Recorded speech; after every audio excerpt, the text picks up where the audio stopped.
Hi, I'm Talia. And I'm Helen, and welcome to another episode of Dose of Pharma. Today, we are joined by Jessie, who is a senior research and development scientist.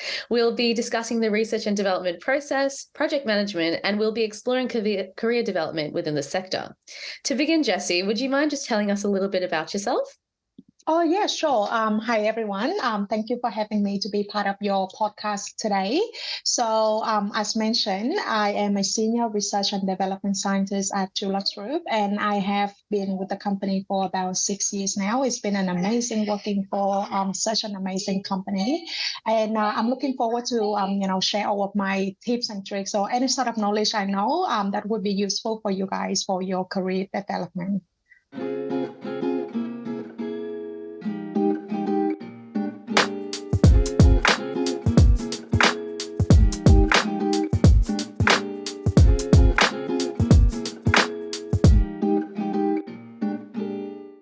So, first of all, to get started with, are you able to give us a little bit of explanation of the research and development process for all the products and what we usually do to implement a new product? Yeah, sure. So the research and development process at Dulux Group, and I guess also for other formulation companies as well, involves like several key stages. We usually start with the idea generation. So the process begins with brainstorming and ideation, and then we identify the market needs, the trend, the customer preferences, to generate like innovative or new ideas. And then it goes into the second stage where we look at the concept development. So once a promising idea is selected, it will be developed into a concept.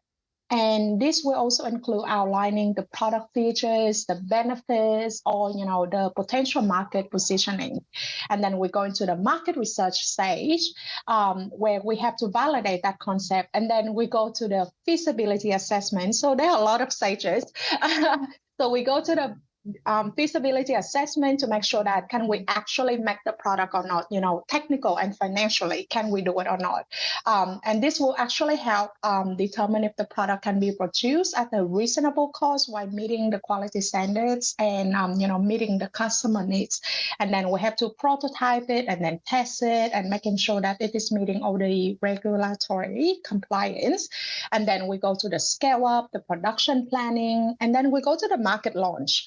And then when you think that, after you launch the product, it is done, all good, you can pass on, move on to the new project. But that's when you also have to evaluate the post-launch situation. Are we having any problem in the market? How can we continue improving the products? And that's why you say not only for the Dulux products, but you also see any sort of products out there, they always have like the next generation. Just think of it as like, your iPhone or your Samsung, like the number of like upgraded version we have is like literally unlimited, like it just keeps coming. So it is the same case for making a new product coming out from Dulux Group as well. Yeah. It sounds like a very interesting but lengthy process, but I'm sure as we've kind of read about it, Dulux produces some incredible products and results ultimately, which is great.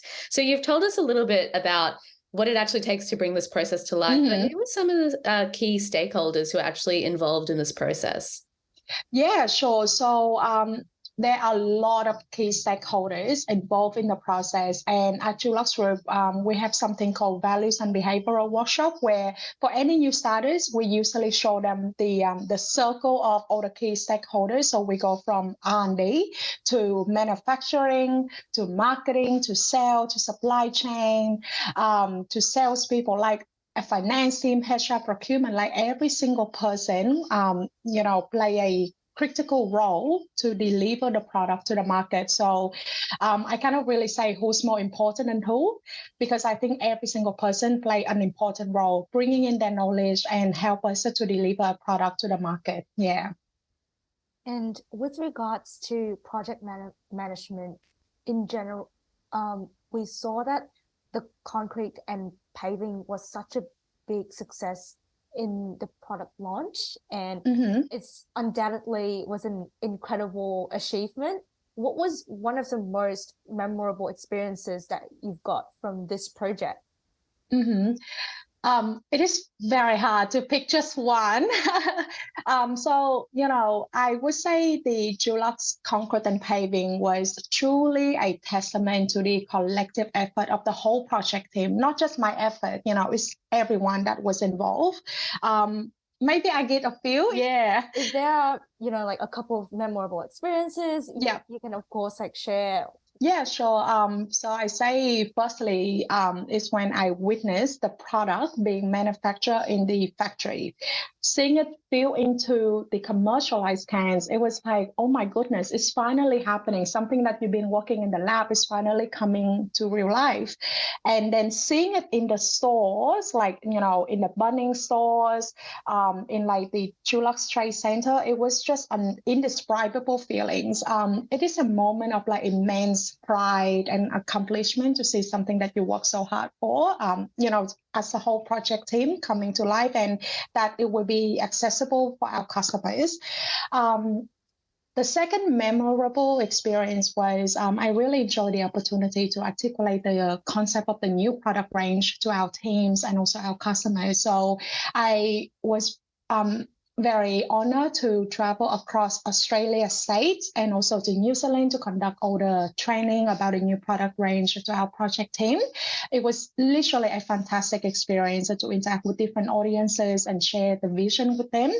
And lastly, a standout moment when our whole project team was honored with the Dulux Jeff's Forward Innovation Award. It is a very, very privileged award, and this recognition basically highlighted the dedication and the innovative spirit of our whole team, our whole project team, and make it really, really, truly unforgettable. So, yeah. So sorry, I couldn't just give you guys just one of them, but it's hard because the project was going on for 5 years, and I joined the project. I worked on it for about 2.5 years.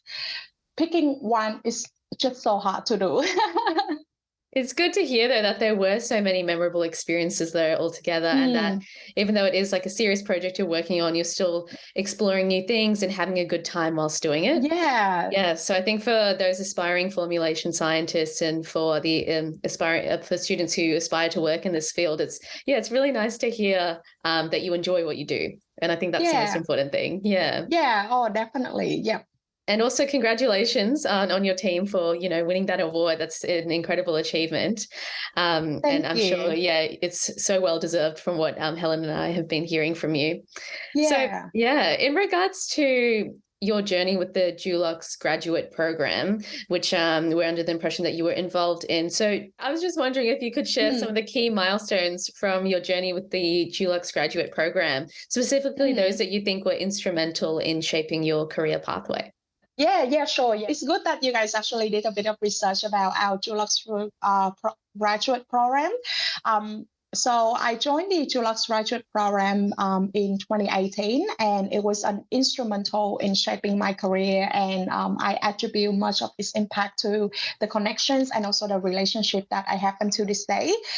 So some of the key milestones I would say was the onboarding orientation. So the program's initial onboarding and orientation allowed me to connect with my fellow graduates from diverse backgrounds. So I am from R&D, and initially when I started with Dulux Group, I only knew people from R&D. But when I did the graduate program, I knew people from marketing, from sales, from IT, finance, factory.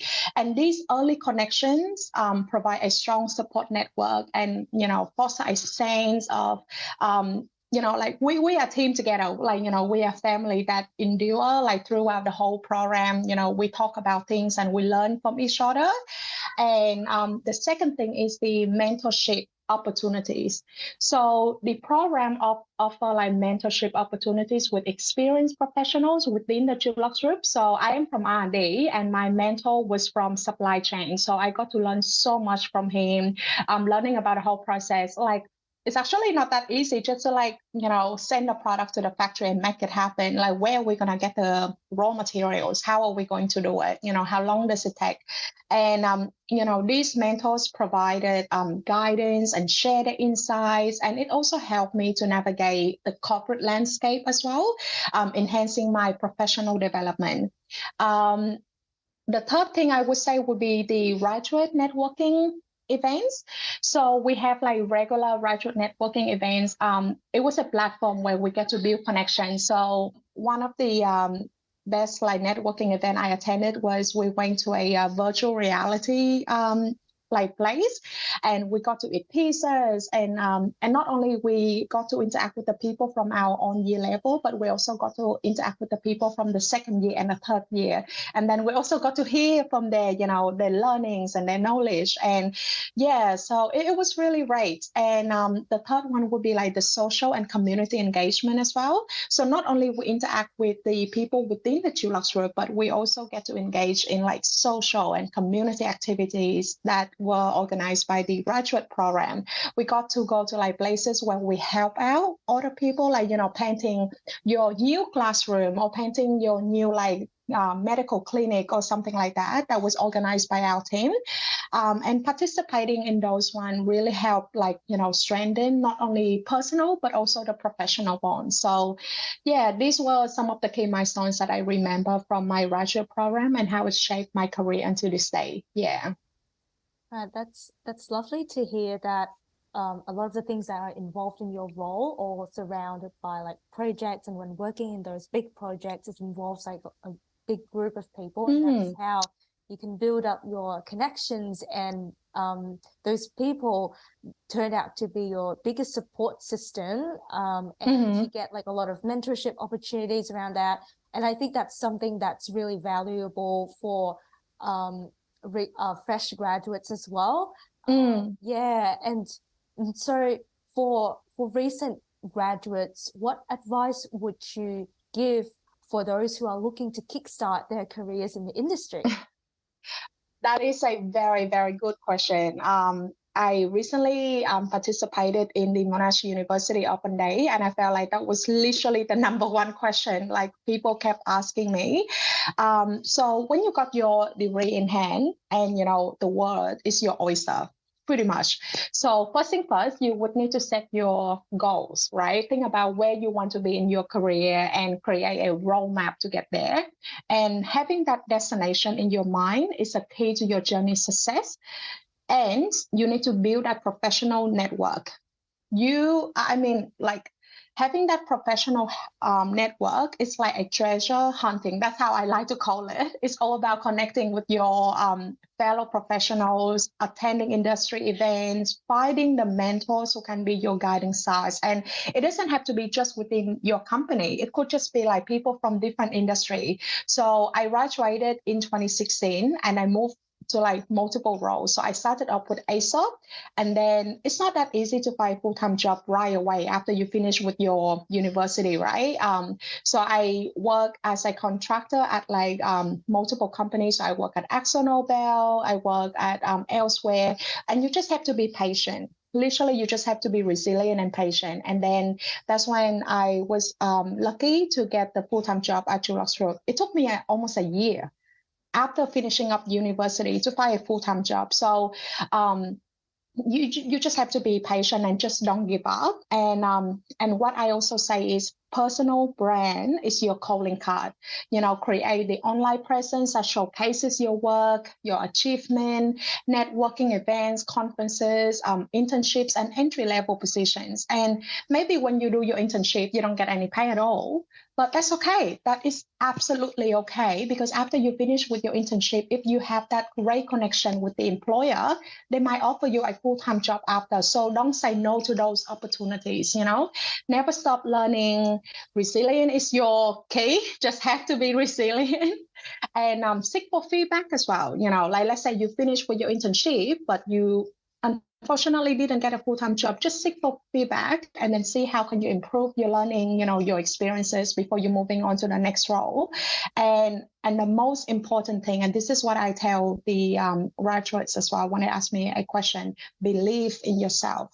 Like confidence is your abilities, your wind, your wings, and literally everything. The sky is the limit, right? Because even if you come out with a master degree, with a PhD, and then you come into a job interview, they start asking you questions and they don't see that confidence coming from you, that would literally set you a few steps back from everyone else that come into the job interview as well. So just believe in yourself and, to those recent graduates, like embrace this exciting chapter in your life with enthusiasm and determination, because that's what the employers are looking for. They're looking for someone who bring in new energy, someone who bring in determination. So that would be my advice to our, recent graduates. Yeah.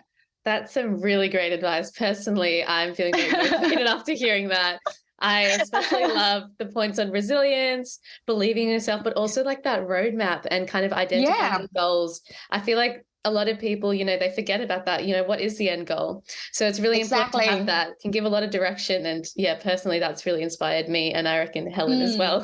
So thank you so much for that advice. You did mention, Jessie, about networking. So often we hear through university networking is emphasized as a career development tool. So how can aspiring formulation scientists effectively network in the industry? So you mentioned internships, but are there any other ways that they can do that? Maybe even attending events.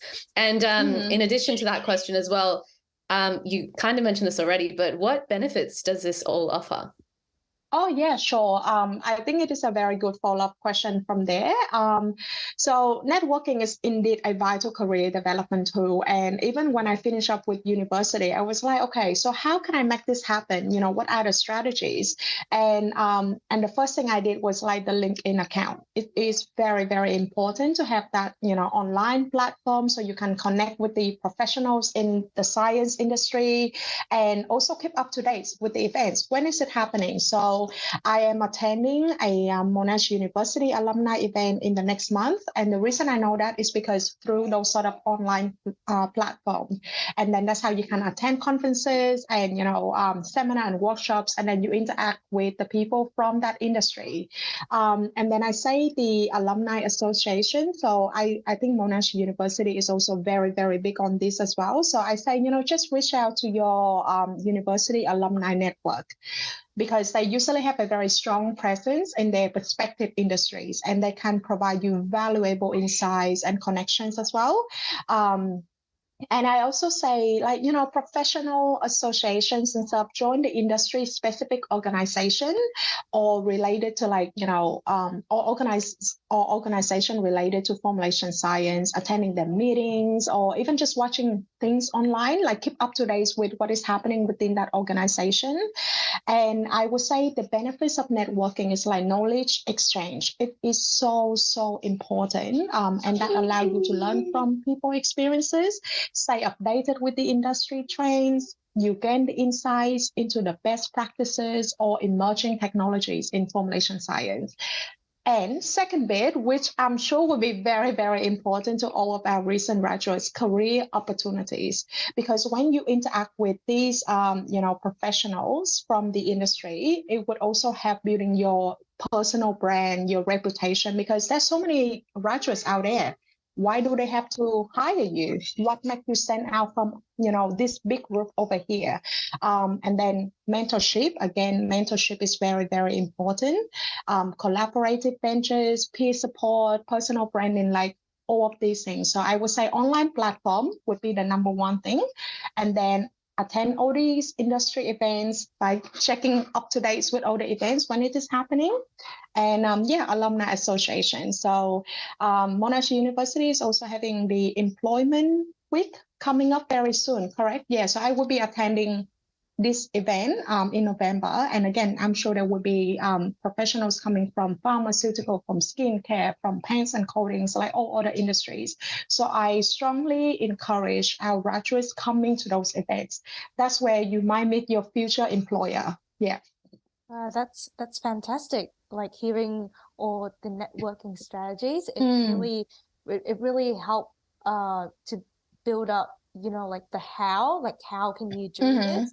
Because a lot of the time when you hear about like networking events or like try to build up our professional connections, but like how can we do that? So you mentioned a lot of good points, like LinkedIn and utilizing those digital platforms to show our presence and to also reach out to people in the industry and stay up to date with so many different organizations. And then we can also join, like social events, and then especially those that's relevant to your industry that you're interested in. And that way you can exchange knowledge with other people and never stop learning, as you said before as well. Yeah, for sure. Yeah. And it's like, so I was saying, like, when you're attending those industry events, I also understand that it does take time, out of your normal schedule and stuff. And that was something that I was going through as well. Like, when you finish your university, a lot of the time people already have part-time jobs, right? They need to work. But then if you attend those industry events, you might not be able to like do your job. And then, oh, how many do I have to attend? There's so many of them. And it's very hard to like balance it out. And I think the only thing that I can mention is you don't have to attend all of them. Literally, let's say if there are like 10 within 1 month, I'm not expecting you to attend all 10 of them. But even if you can attend like, 3 or 4 of it, at least you get your name out there, right? You get your reputation out there, and then you just keep it up, like just do it like regularly but consistently. That's what I forgot to mention earlier as well, just in case I say attending all the industry events and people will be like, okay, if there are 10, I'm going to attend all 10 of them. I know it's not easy. You want to balance it out, with your work life and also with your family life as well.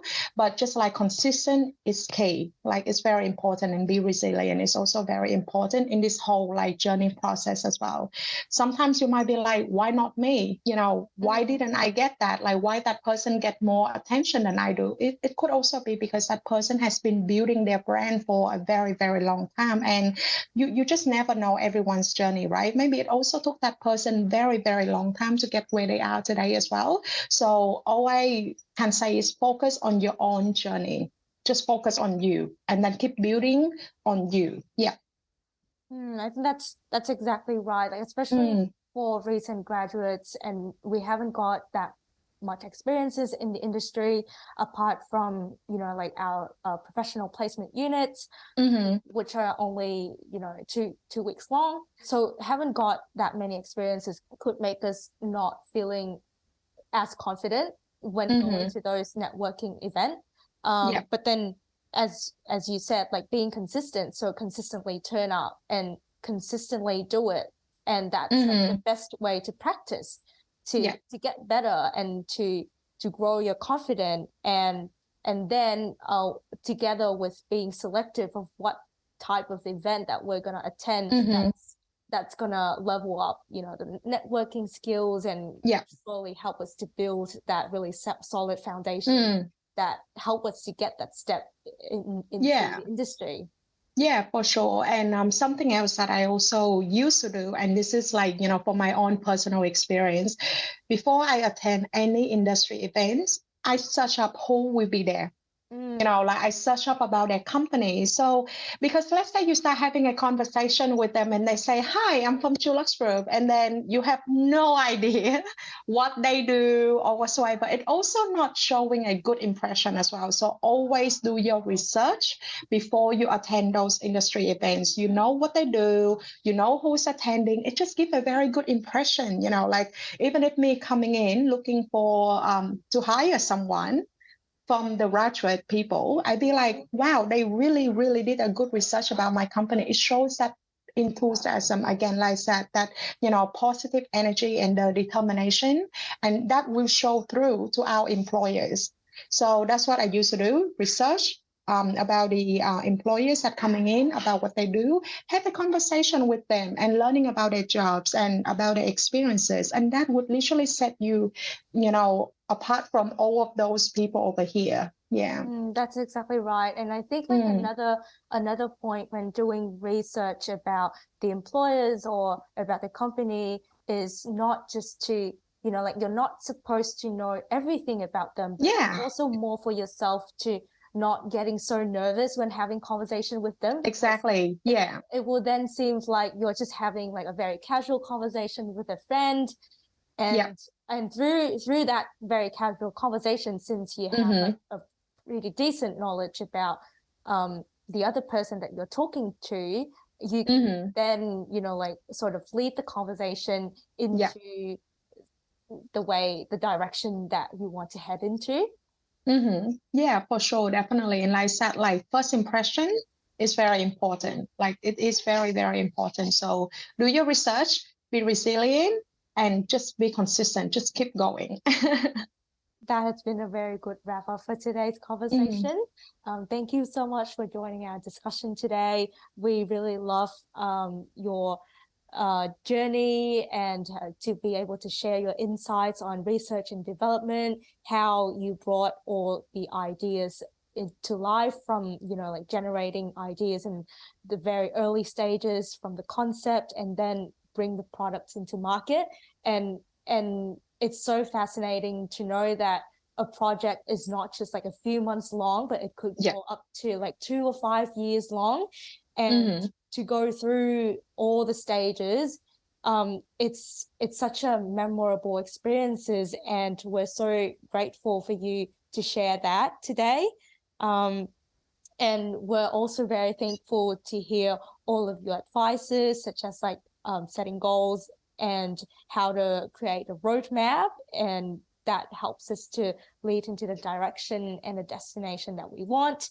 And also a lot of emphasis on networking and building up the resilience and how to build connections, especially like online connections through LinkedIn, social platforms, and also through networking events with industry of interest.